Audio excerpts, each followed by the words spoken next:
Normal अथवा dry skin छ भने यो लोसन युज गर्न सक्नुहुन्छ। यसमा पनि हेलो एभ्रीवान, तपाईलाई स्वागत छ मेरो च्यानल कस्मेटिक नेपालमा। आज हामी रिभ्यू गर्ने छौं भ्यासलिन लोसनको।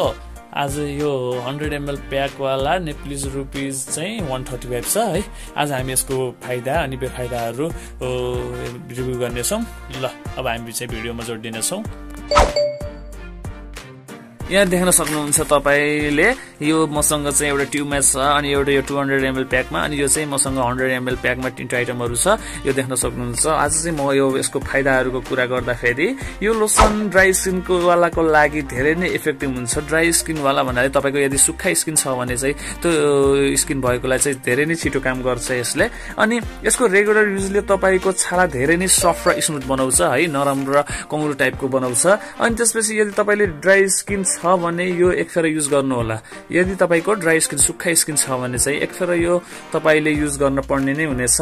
अनि यो लोसन लगाइसकेपछि यसले तपाईको ड्राइनेस त हटाउने नै छ। त्यसपछि हुने चिपचिपापन हुन्छ अरु कुनै लोसनहरुमा पनि यस्तो चिपचिपापन युज हुन्छ हो, त्यस्तो छ भने चाहिँ यो त्यसले त्यस्तो फिल गराउँदैन है।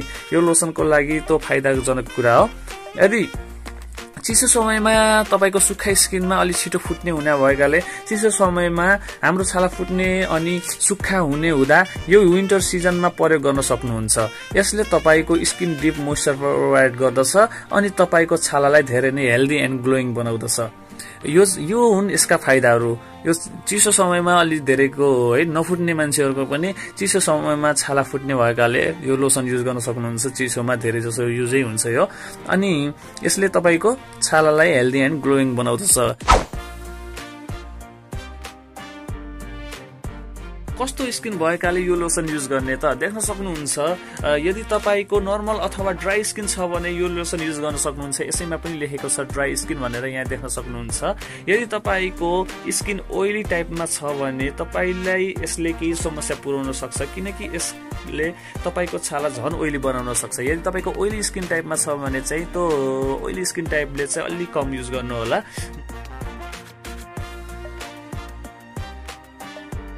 यो धेरै समयसम्म युज गर्दा यसको साइड इफेक्ट हुन्छ कि नै भन्नु भएको छ है। यो त्यस्तो हुँदैन। धेरै समयसम्म युज गर्दा फेरि साइड इफेक्ट हुन्छ भन्ने जस्तो हुँदैन। यसमा कुनै पनि त्यस्तो इन्ग्रेडियन्ट साइड इफेक्ट गर्ने इन्ग्रेडियन्ट राखेको हुन्न। तर यो चाहिँ तपाईले समयमा आफूलाई परेको बेला, अब सुक्खा भएको बेलामा है, अनि त्यसपछि फुटेको बेलामा लगाउने हो नि त, त्यतिखेर मात्र युज गर्नु होला। यो लेडिज जेन्ट्स दुवैले युज गर्न मिल्छ। यसलाई म भित्र देखेर तपाईलाई देखाउने छु। यसको भित्रको देख्न सक्नुहुन्छ। म यसको भित्रको टेक्सचर देखाउन लागेको छु।